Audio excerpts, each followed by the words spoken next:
Nuwun para pamirsa pandemen waosan cariyos basa Jawi ingkang wonten papan pundi kemawon. Pepanggihan malih dening kula Hadi Pamungkas ing cariyos basa Jawi. Purwakaning atur pambuka kula, mugi panjenengan sedaya tansah pinayungan karahayon saking Gusti kang murbeng dumadi. Ing kaludhangan menika kula badhe ngaturaken salah setunggaling cariyos cekak anggitanipun Sumardi MU kanthi ira-irahan Manuk Renja. Kados pundi lampahipun cariyos sumangga dipun pidhangetaken.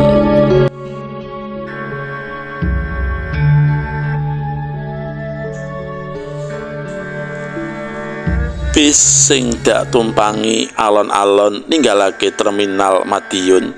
Ora kaya wingi nalika aku ninggalke kutha Surabaya bise sesak, nanging saiki bisa lodang.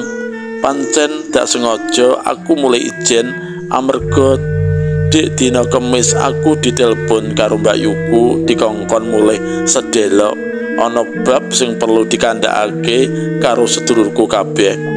Mulane anggonku bali saiki ya pas rame-ramene wong daerah kulon mulih ya menyang Madiun, Solo lan kutha liyane. Karo maneh yen ngajak bojo lan anakku mesakake mulih ora nginep amarga bisa lodang oleh mlaku ora pati banter, mbok menawa karepe supire yen ing tengah dalan oleh penumpang maneh. Wingi bis sing dak tumpangi mlakune banter amarga ing terminal Bungur Asih wis kebek sing numpak. Saking kebeke nganti ana sing ngadeg keporo akeh. Wingi nalika metu saka terminal Bungur Asih sakjane aku oleh lungguhan, nanging lagi tekan kriyan bise mandeg sebab ana penumpang wadon nyetop karo gendong anak. Dasawang wonge iku mesake yo kene karo gendong anak numpak bis ijen. Batinku gek nyang endi bojone, gregetenku weruh bise sesek kok meksa njaluk numpak. Sopire yo ngono, bis wis sesak ana wong arep numpak kok yo isih diendheki wae.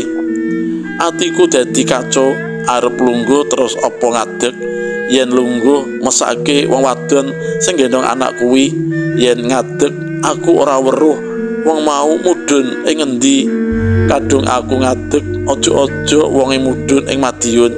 Menawa padha-padha mudhun ing terminal Madiun, ya alamat sikilku teko omah Madiun keju. Suwe-suwe aku mesakake marang wong wadon kang gendong anak iku. Mula banjur dak kon lungguh aku sing ngalah. Badhe tindak pundi Bu? Monggo sampeyan lenggah mriki mawon, pitakonku karo ngadeg. Dateng Caruban Mas, semaure cekak. Monggo sampeyan lenggah mesake tolene Bu, kondoku pisan maneh. Wah, ngrepotke jenengan, matur suwun nggih. Wangsulane karo mapan lenggah. Mboten napa-napa Bu. Wangsulanku karo mesem ing batin sida keju temenan mengko yen tekan ngomah Madiun. Wong mau nalika kondektur nariki ongkos sing lungguh sak kupengku padha ngomong yen mudhun Solo kabeh. Bareng saiki bis kang dak tumpaki lodang sing numpak kena diitung nganggo driji. Sengaja aku milih lungguhan ana mburi dhewe, karepe mengko bisa selonjor ngilangke keju. Wong ing Madiun aku ya mung kira-kira 2 jam.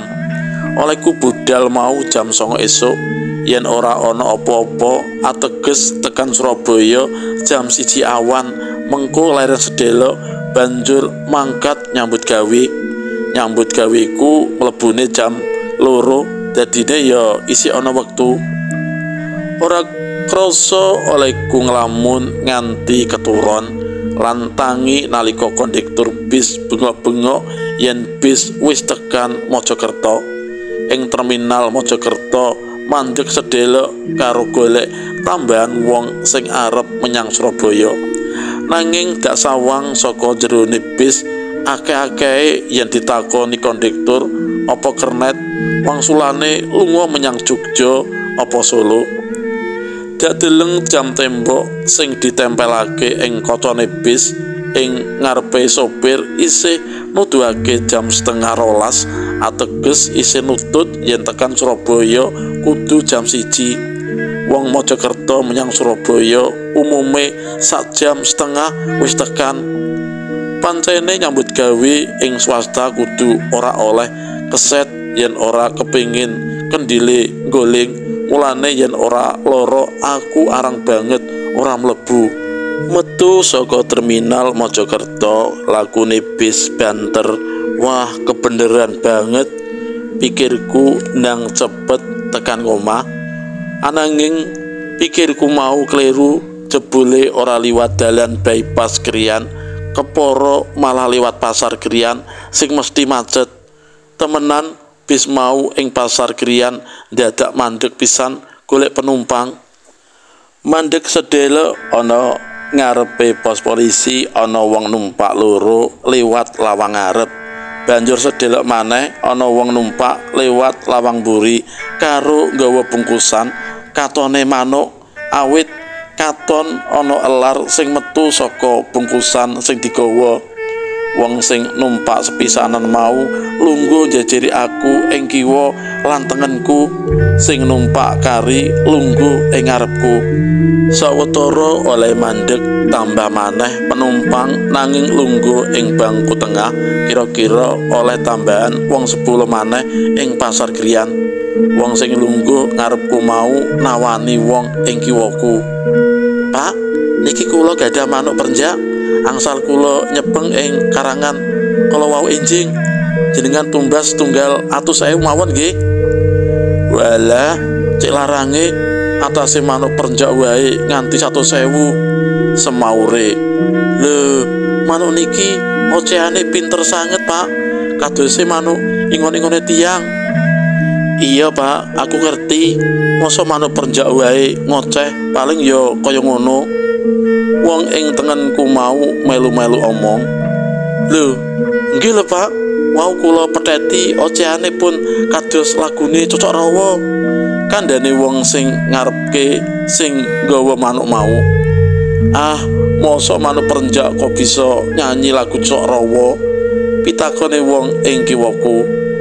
"Nek mboten percaya, cobi sampeyan petheti engke lak saged," kandhane wong mau karo ngangkat manuk ing ngarepe. Wong sing lungguh kiwaku mau banjur singsot karo tangane metheti manuk mau. Banjur rumangsaku manuk sing ana jero buntelan mau ya muni sing unine memper banget lagu Cocok Rawa. Aku dadi kebimbang nanging isih tak tahan merga manuk mau ora ditawake aku. "Inggih to, sampeyan dikandhani kok," kandhane wong sing gawa manuk mau. "Wah, iya Cik, nanging aja sakmono to Pak, duitku mung 50.000. Oleh piye?" kandhane wong sing manggon ana kiwaku mau.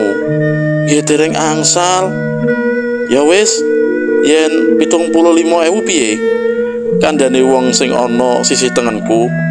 "Mboten, pokok yen mboten 700.000 mboten badhe kula culaken," semaure kaya sajak gelo. Aku isih tetep meneng wae, Mas, yo sajane aku ya kepengin nuku yen oleh 80 ya dak tuku. Pikirku ing dompetku isih ana 95.000, ateges yen manuk mau oleh dak tuku 80.000, duitku engko isih 15.000, isih cukup kanggo numpak bis kota. Karo maneh pakliku sing ana Surabaya senengane ya manuk. Wah, cocok pikirku. Lagi enak-enake aku mikir wong sing manggon ing tengenku njawil karo kondo. "Pak, sampeyan tumbas mawon 8 angsal mbok menawi niku." "Ah, wong dek wau sampeyan nyang 7 gangsal mboten angsal ngoten. Kula mboten wantun ngundhaki yatra kula kantun semanten. Engke yen kula tumbas kula mboten nyekel yatra. Sampeyan rungone ocehane saged kados lagu gundul-gundul pacul. Celatune wong mau. Rumangsaku manuk ing jero buntelan mau ngocehi kaya lagune gundul-gundul pacul tenan. Njur dak wanek-wanekake ngenyang marang wong iku. Pak, pun 8 dasa nek angsal. Sampeyan undhaki sekedhik mawon, Pak. Mangke sampeyan gawa semaure. Wah, kula mboten gadah malih. Nggih nek angsal niku mawon. Kondoku karo nuduhake dhuwit eketan 1.000, 20.000-an siji karo puluhan ewu siji. Nggih, pun niki sampeyan gawa. Mengke ampun dibuka teng dalan nggih, ndak mboten purun ngoceh. Kandhane wong mau karo ngelungake buntelan manuk. Duit 80.000 wis dak wenehake wong mau. Ora watara suwe bise wis tekan Medaeng. Wong-wong sing ana sandingku mau padha mudhun. Banjur tekan apotik wong sing adol manuk mudhun. Atiku seneng banget oleh manuk perenjak daden pisan. Wis dak bayangke tekan ngomah kurunganku bakal ana isine maneh. Banjur esuk minggu dak terke nyang Paklik. Idep-idep bales budi wong biyen aku ya sadurunge kos dheweke tau menehi aku manuk. Tekan omah bubar wiso aku golek kurungan manuk sing biyen nalika manuk perenjakku mati. Banjur kurungane dak simpen ana pawon. Ya, menawa lagi teko kuwi ya leren dhisik kok ribut karo manuk. Kandhane bojoku karo ndulang anakku.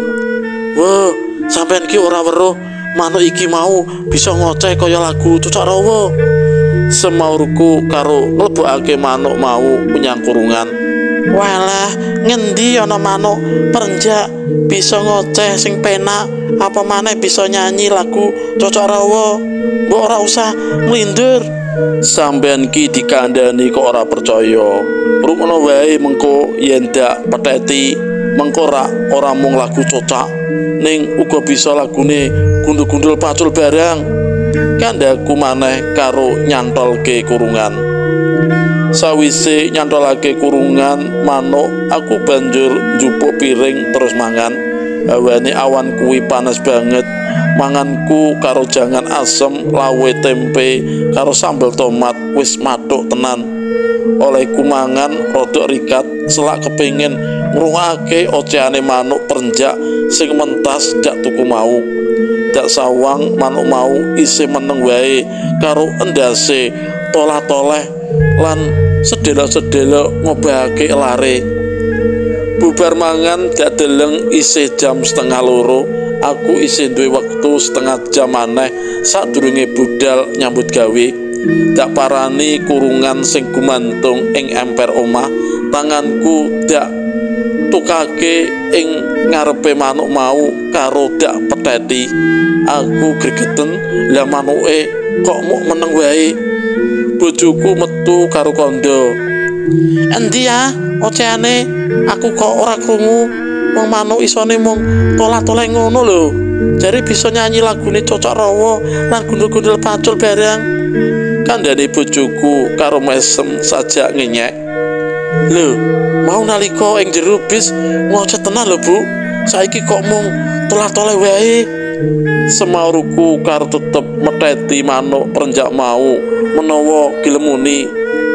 Ya, sampean kuwi kok aneh. Manuk perenjak kok bisa nirokake lagu Cucok Rawa sing bisa nyanyi kaya lagune Cucok Rawa kuwi ya bakule manuk, dudu manuke ya. Sing bakul kepriye? Wong oleh nawake ana ngarepku.